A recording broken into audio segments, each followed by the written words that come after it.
de culture et société de ce soir, en tout cas au Mali. Elles sont bel et bien présentes dans notre quotidien, on dirait même tenaces dans l'esprit des communautés. Parler depuis les toilettes ou encore casser un miroir sont des superstitions qui vous parleront sûrement. Ça nous parle ici. Les croyances populaires et les superstitions sont-elles les mêmes ou il y a une différence selon les cultures? Alpha Maïga et son équipe ont voulu comprendre. Nous allons les suivre avec le concours de certains traditionnalistes. Au Mali, on dit que tout mensonge qui persiste pendant une décennie est une vérité à ne pas négliger. Ne pas se doucher au crépuscule, ne pas balayer sa chambre la nuit, ou encore ne pas prononcer les noms du piment ou du sel la nuit sont des interdits que nous avons tous vécus sans doute pendant notre enfance. Ce n'est pas tout. Un mari ne doit jamais toucher à la jarre de sa femme. Et celle-là ne doit pas mettre le sel dans la sauce avec sa main. Il en existe bien d'autres. Tout ça, ça relève de croyances populaires.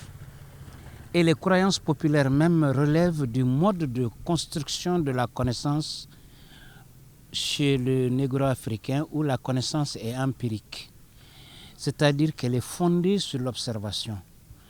Généralement, on entend les vieilles personnes dire « ne fais pas ça, c'est pas bon », sans jamais donner d'explication. Mais en fait, c'est une manière de former et d'éduquer les gens.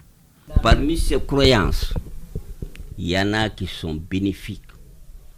Parmi ces croyances, il y en a qui sont maléfiques. Les porte-malheurs, en balayant dans une concession, quand il y a le chef de famille qui est assis, la poussière qui émane du balai ne doit pas l'atteindre. Si jamais ça l'atteint, ça veut dire que cette famille-là restera en léthargie, dans les difficultés. Ensuite, chez nous, en milieu bamana, tout ce qui tu entreprends, il faut le faire soit un lundi, soit un jeudi. Des interdits que certains prennent au sérieux, cependant d'autres les considèrent comme des superstitions. Alors, croyances et superstitions sont-elles les mêmes ou il y a une différence selon la culture? Une superstition, c'est une imagination qui est nourrie et entretenue. Par exemple, on dit chez nous à Gundam, aux enfants, ne sors pas, si tu sors, Goutebelle va t'attraper.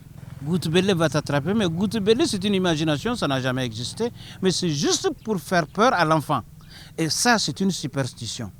Alors, tout ce qui n'arrive pas à se vérifier est une superstition. Mais quand on dit aux enfants, arrêtez de sortir au crépuscule, la croyance populaire a établi et a reconnu qu'il y a un moment de circulation des génies entre nous, généralement le crépuscule.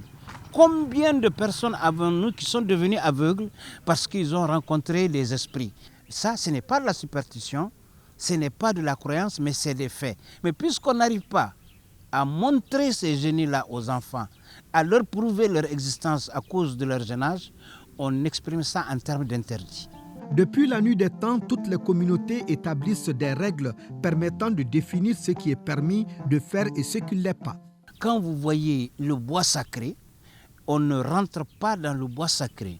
Une femme qui en impureté ne traverse pas certaines choses, ne touche pas à certaines choses, ne fréquente pas certains lieux. Quand vous êtes dans le milieu bambara, vous le comprenez facilement et aisément. Nous avons des amulettes, nous avons des gris-gris d'hommes auxquels une femme ne touche pas. Si la femme touche, ou elle tombe en transe, ou elle tombe malade, ou quelque chose lui arrive. Ça, c'est des faits connus. Ces règles sont respectées par tous, même ceux qui sont passés par les écoles de philosophie et de santé moderne, puisque même dans la famille, les croyances sont tenaces. Les superstitions très populaires font partie de la croyance populaire malienne. Chaque communauté, parfois même chaque terroir malien, possède ses propres croyances.